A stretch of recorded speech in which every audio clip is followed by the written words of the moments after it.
कितने चरित्रवान हैं और कितने नैतिक हैं और कितने अपने कर्तव्यों के प्रति जागरूक। जन्मपति का जो छठा भाव है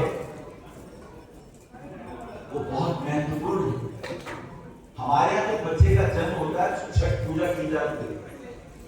ऋषि कार्तिकेय को आदि शक्ति भवानी के उसके पुत्र के रूप में जानते हैं, जो शत्रुओं का नाश करता है, अरिष्टों का अनिष्टों का नाश कर देता है।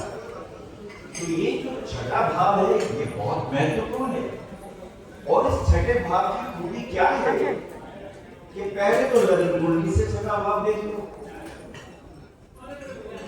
और फिर इस छठे भाव को तो बहुत से भावों से देखो।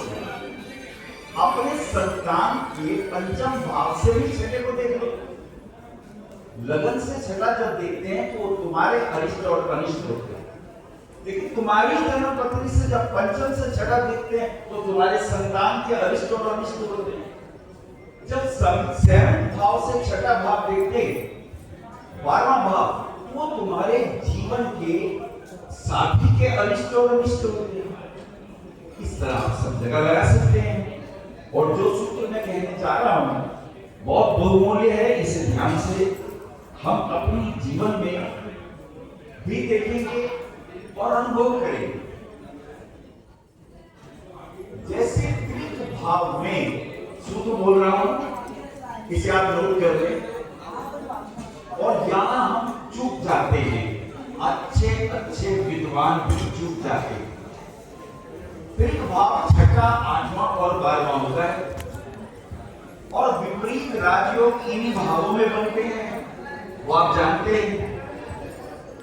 अब इससे कीमती बात क्या है, जब हम अक्सर चूक जाते हैं। अब जैसे मिथुन लगन हो तो अष्टम भाव में मकर राशि है और 11वें भाव में कुंभ राशि है। अब हम यहाँ कंफ्यूज होते हैं कि शनि की एक राशि तो अष्टम में है जो शुभ नहीं है और एक राशि नवम में है वो शुभ है। ऐसे बहुत सी कुंडलियां बनेगी जिसमें 5वें में शुभ है, 6वें में अशुभ है, 7वें में शुभ है तो अष्टम में अशुभ है।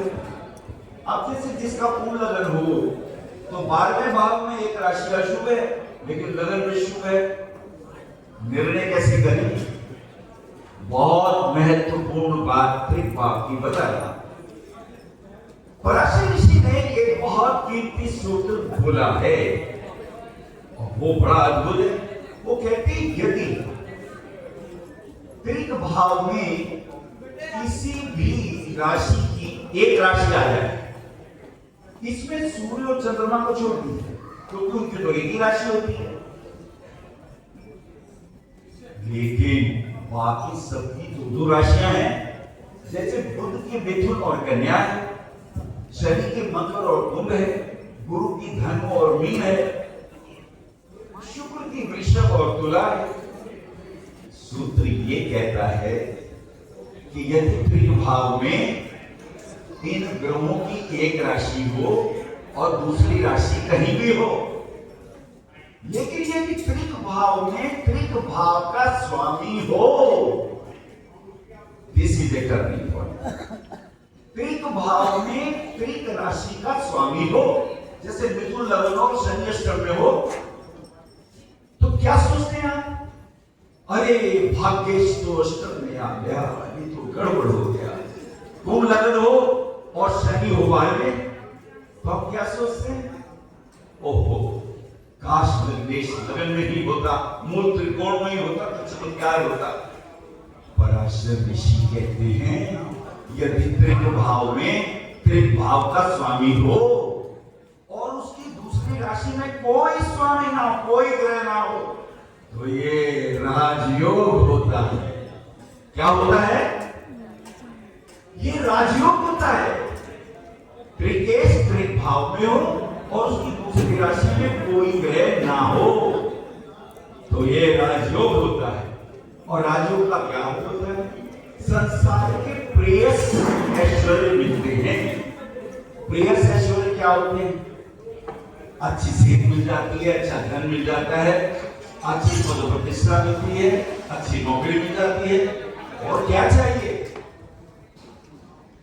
और यदि इस खाली राशि पे किसी शुभ ग्रह की दृष्टि पड़ जाए और वो शुभ ग्रह उस राशि को देखता हो और वो उसका मित्र हो, तो सोने में सुहागा होता है, तो और भी श्रेष्ठतम फल प्राप्त होने लगते हैं।